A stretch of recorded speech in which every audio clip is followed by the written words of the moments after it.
Cari spettatori, bentornati e accomodatevi. Prima di far partire l'onda di rivelazioni, ricordatevi di iscrivervi, mettere like e attivare le notifiche. Così ogni colpo di scena vi raggiungerà all'istante. Questa sera l'atmosfera è tagliente e dolorosa, perché tutto si apre con un sussurro di paura, un battito di cuore che accelera, una madre che trema al telefono per il suo ragazzo. Dall'altro capo della linea, la sua voce si incrina. Spero solo che a mio figlio non capiti niente per colpa di quel demonio. Quel demonio, due parole che scivolano come ghiaccio nella notte di Istanbul, dove Erkan Merik e Azal Suba si sono appena allontanati da un set caotico e da fotografi insistenti. La madre di Erkan non si limita a chiedere, insiste, preme, perché la paura si impasta con la rabbia e la spinge a fare qualcosa, qualsiasi cosa. Non è il momento di aspettare. La telefonata si trasforma in un comando, in una decisione irrevocabile. Qualcuno del loro entourage propone la mossa che nessuno voleva ammettere necessaria. Andiamo a cercarla per strada, quartiere per quartiere. La ragazza scomparsa, la stessa che poche ore prima aveva incrociato Azal dietro le quinte, è sparita senza lasciare traccia. La madre, con un tono che non ammette obiezioni, scatta: se volete setacciare ogni strada, vengo anch'io. Non ditele di tornare indietro, perché non tornerà. E io non me ne vado finché non venite con me. La sua decisione ribalta i ruoli, non è più una madre tenuta a bada, è un motore che costringe tutti a muoversi. Si parte. Erkan guida, Azal afferra il telefono con la lista dei contatti, ci sono autisti e assistenti, e gli occhi di chi li riconosce si allargano tra i lampioni. Sembrano scene da film, ma l'inquietudine è reale. Scendono nella prima zona, una piazzetta con negozi ancora aperti e bar che sanno di caffè e tabacco. Lì comincia l'interrogatorio porta a porta, volto a volto. Avete visto questa ragazza qui attorno? Chiede Erkan mostrando una foto sullo schermo. La risposta, sempre la stessa, rimbalza come un ritornello: no, fratello. Non la conosciamo. Azal prova di nuovo, cambia angolo, chiede con più dolcezza, ma la litania non cambia: no, fratello. Non l'abbiamo vista. La pressione aumenta, la voce dei loro assistenti si fa incalzante. L'avete vista oppure no? Parlate chiaramente. I residenti si infastidiscono, un paio accennano a chiudere gli usci. Non l'abbiamo vista, fratello. Lasciateci in pace, ripetono a denti stretti. Il termometro sale. Una voce taglia l'aria. Basta. Quel basta rimbalza contro le vetrine e in un attimo la piccola folla si disperde. Ognuno prende una direzione diversa. E restano solo i passi di Erkan e Azal sul marciapiede e il fiatone teso di chi non vuole ammettere la sconfitta. Se state godendovi la serie e non vedete l'ora del prossimo episodio, perché aspettare? Interrompe la voce narrante di chi li segue con una camera discreta. Entrate nella nostra community, abbonatevi e fatevi una maratona di Kuma. Tutti gli episodi senza pausa. Cliccate sul pulsante unisciti qui sotto per scoprire di più e godervi lo spettacolo. Anche nei momenti più bui, il mondo esterno pretende il suo rituale, ma qui, stasera, nessuno ha voglia di spettacolo, c'è solo una missione e il ticchettio del tempo.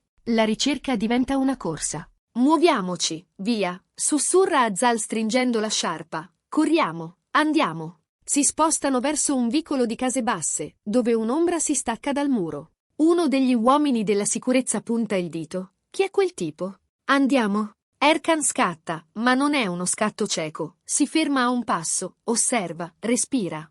L'uomo ha lo sguardo di chi sa qualcosa e non vuole dirlo. Intanto, dall'altra parte della via, una figura femminile resta accucciata dietro un bidone, invisibile ai più, ma non al terrore che la tiene ferma. È lei, la ragazza che tutti cercano. Si morde il labbro e, quasi senza voce, supplica la compagna che le sta accanto. Karen mi sta cercando? Dammi subito il suo numero. La compagna scuote il capo, rifiuta secca: non lo darei a nessuno di voi. Quel rifiuto, in una notte come questa, è benzina sul fuoco. Dall'altro lato, un uomo dai nervi scoperti si avvicina. Il tono si fa minaccia. Adesso me lo dai, o ti ammazzo. Hai capito? La paura dilaga come una macchia d'olio, le parole si infliggono nei muri. L'uomo pressato stringe la mascella: non lo do. Poche sillabe che accendono una miccia. Se non lo dai, da qui non scappi, ribatte il minacciatore, e l'aria diventa densa, pesante, pronta a spezzarsi. Erkan percepisce il punto di rottura. Si mette tra i due, allarga le braccia, calma. Azal, al suo fianco, Fissa l'uomo negli occhi e prova il tono che usa sul set quando serve quietare un'onda. Non complicare la tua vita. Nessuno qui vuole fare la guerra. La madre, dietro, ascolta il fruscio del telefono restato in viva voce, trattiene il fiato, e intanto mormora una preghiera per suo figlio, perché quell'ombra di demonio non sia una presenza reale ma solo un modo di dire che il vento porterà via. Ripartono le domande, ma adesso cambiano strategia. Non più l'assalto, ma l'ascolto. Erkan mostra ancora la foto, quest'ultima volta. Avete incrociato questa ragazza? È giovane, spaventata, potrebbe essersi nascosta. Un signore affacciato a una finestra esita, poi indica con la testa il cortile dietro l'angolo. Lì, forse. Azal si volta, e per un attimo i suoi occhi brillano. Una traccia. Entrano in punta di piedi nel cortile, tra biciclette abbandonate e piante di basilico scordate al freddo. Si sente un fruscio, una sciarpa che sfiora una grata, un respiro trattenuto. Siamo noi, dice Azal con la voce bassa, non ti faremo del male. Vieni fuori. Ma la ragazza resta addosso all'ombra, e ripete sottovoce, come un mantra, Karen mi sta cercando? Dammi il suo numero adesso, adesso. Chi le fa da scudo scuote la testa più forte di prima, tremando, ho detto di no. Non lo darei a nessuno di voi. Ogni rifiuto aggiunge un gradino all'angoscia, e dall'ingresso del cortile si riaffaccia il tipo nervoso di prima.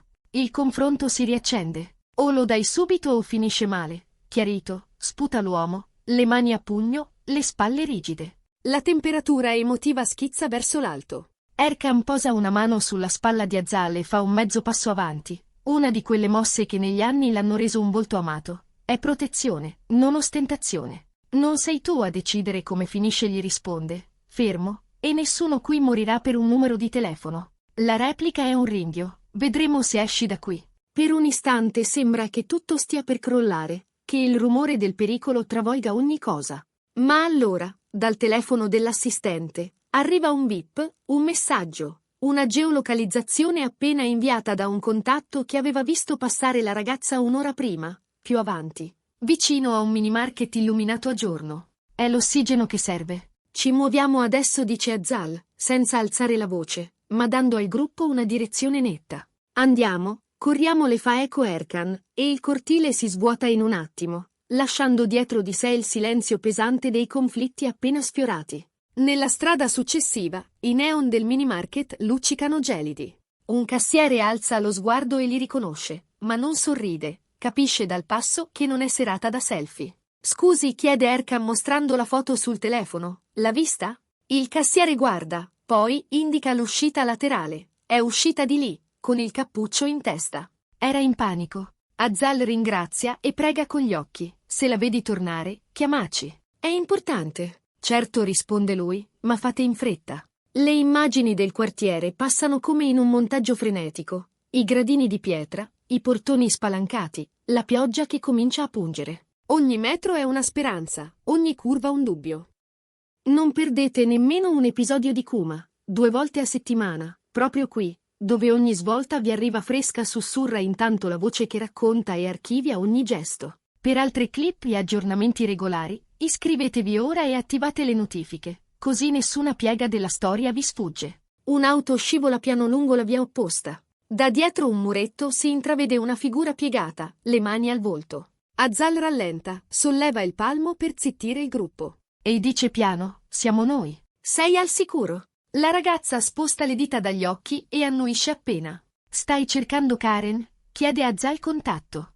La risposta è un filo. Sì, è lui che può aiutarmi. Dammi il suo numero subito, ti prego. Ma l'amica che la accompagna interviene di nuovo, ostinata, come se quel numero fosse una barriera sacra. Ho detto di no. Non lo do né a te né a nessuno di voi. La tensione, implacabile, torna a serrarsi. Dall'angolo sbuca il tipo nervoso. Basta. O il numero adesso o te ne penti. Erkan si mette tra lui e le ragazze. Fermati. Qui c'è gente che ha già sofferto abbastanza, dice con un tono che non ammette repliche. L'uomo scuote la testa, furioso. Non me ne importa niente. Se non lo dai, da qui non esci. Capito? Sono parole che puzzano di verità in una notte dove tutto sembra possibile. Un'auto si ferma all'improvviso. Un faro taglia l'oscurità come un coltello. Nel cono di luce, la madre di Erkan scende con passo deciso, stringendo la borsa e il telefono. Non vado via senza mio figlio, ripete, fissando l'uomo che sbraita. Il suo coraggio spiazza il branco. Nessuno aveva previsto che quella donna avrebbe portato nella scena la gravità di una casa intera, la forza di chi ha promesso a se stessa di non cedere. Azal le si avvicina, le prende la mano e le sussurra che andrà tutto bene, anche se nessuno può garantirlo.